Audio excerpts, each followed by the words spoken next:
예, 안녕하십니까. 오늘 이제 원전 관련주들이 조금 반등이 있었습니다.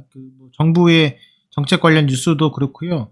어, 전날과 최근에 이제 과대 낙폭된 그런 반등도 그렇고 그런 게 겹쳐가지고 좀 상승이 나왔습니다. 이 부분에 대해서 말씀드리도록 하겠습니다. 일단은 원전 뉴스들을 보면은 결국에는 뭐 정부 원전은 친환경 공식화 녹색 분류체계 개정안 포함이고요.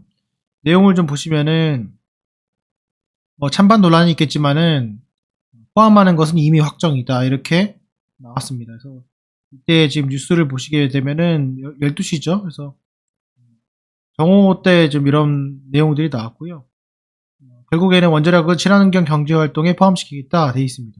뭐 쭉 나와 있는데 여기서 몇 가지 핵심이 있다면은 환경부는 원전을 포함하는 녹색 분류 체계 텍소노미 개정안을 20일 공개했다 해서 공개를 했고요. 거기 좀 보면은 최근에 유럽연합이 까다로운 조건을 붙이긴 했지만은 녹색 분류 체계에 포함됐다.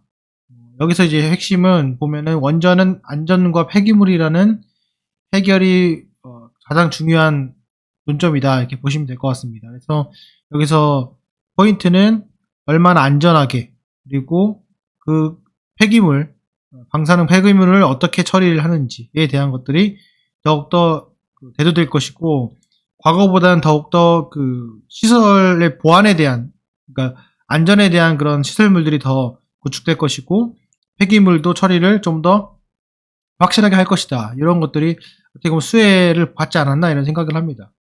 이렇게 보고요. 지금 쭉쭉 보면은 뭐 탄소 중립이다 뭐 이렇게 돼 있습니다. 그래서 원전 신규 건설과 계속 운전의 경우 2045년까지 이렇게 인정이 된다라는 내용입니다. 여기 쭉 보면은 뭐 여러 가지 있지만은 일단 이 정도까지 하고요. 여기 보시면은 고준위 방사성 폐기물 처분 시설 확보 뭐 이런 것도 중요합니다. 결국에는 똑같습니다. 예전에 뭐 중대재해법 그게 이제 발의가 되고 시행이 되면서 상당히 여러분들 아시겠지만 공장을 짓는 데 있어서 상당히 비용들이 많이 증가가 되고 있고 안전 비용들이 증가가 되고 있습니다. 마찬가지로 원전을 짓고 운영하는 데 있어 가지고 이런 부가적인 비용들이 발생을 하게 되고 그 부가적인 비용을 수혜를 받는 그런 기업들이 사실은 올릴 수밖에 없다. 이렇게 말씀을 드리겠습니다. 그래서 지금 오늘 보시면은 들썩들썩 거렸는데요.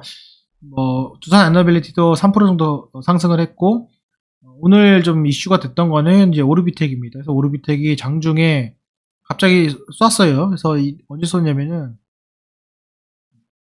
1시 요때 그냥 쏴버렸습니다. 1시 30분에 왜 이걸 썼는지 모르겠지만은 그냥 올라서 이제 VI 걸리고 그냥 쭉 빼버렸습니다. 이게 지금 거의 100만 주 가까이 넘게 되고요. 여기서 이제 자동 매수로 들어가신 분도 있으시겠지만은 여기 물려인 상태이고요. 주가가 이제 첫 번째 봉을 세운 이때를 넘지 않고 그래도 마감을 했습니다.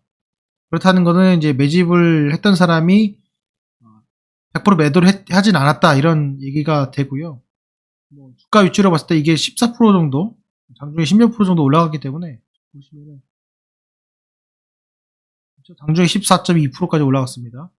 이렇기 때문에 좀 장난질을 좀 많이 했다 이게 보고 이런 것들은 내부적으로 공시를 알고 있거나 어떤 이슈가 있었을 때 이런 일이 많이 발생을 하고 그런 것들이 조만간 나오지 않을까 생각이 듭니다. 어쨌건 다른 것들도 쭉 제가 좀 뭐 말씀을 드리고 싶지만은 뭐 대부분이 다 이런 포지션이에요. 그래서 개파락이 나왔고 그 이후에 이제 양봉을 돌려세우는 모습, 한전 KPS도 그렇고요.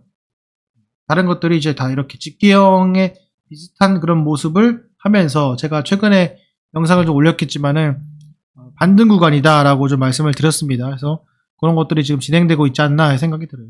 오늘 포인트 중에 하나는 결국에는 이런 정책들로 인해서 수혜를 봐야 되죠. 수혜를 봐야 된다. 그 수혜 본 종목들은 제가 판단했을 때는 전고점을 넘고 올라갈 가능성이 충분히 있다고 보고 그렇지 않은 종목들은 사실 전고점을 넘지 못하는 종목들이 많이 있을 겁니다. 그래서 실질적으로 최근에 뭐 2차 전지도 그렇고요. 뭐 HMM 이런 것도 그렇고 보면은 뭐 진단키트도 그렇고 실적이 있으면 비록 그 당시에 급등을 한다 하더라도 그것이 어떻게 보면 시발점이 될 수 있고 물량 모으기가 될 수 있다. 이렇게 좀 말씀을 드릴 수 있을 것 같습니다. 그래서 이런 것들은 제가 예전에도 말씀을 드렸지만 지금 시장에 돈이 없기 때문에 시장에 돈을 끌든지 아니면은 없는 돈을 끌든지 아니면은 조그만 돈을 끌어도 주가가 급등할 수 있는 그런 무게가 좀 가볍던지 이렇게 해야 됩니다. 그런 종목들을 제가 이전에도 영상들을 여러 개 올려서 말씀을 드렸기 때문에 그렇게 참조하시면 될 것 같습니다. 제가 이제 원전 관련된 종목들을 왜 말씀을 드리냐면 저는 이제 주로 이제 기술주나 뭐 실적주, 가치주 이런 것들을 좀 말씀을 드립니다. 근데 원전 같은 경우에는 그렇지 못한 종목들이 꽤 있어요.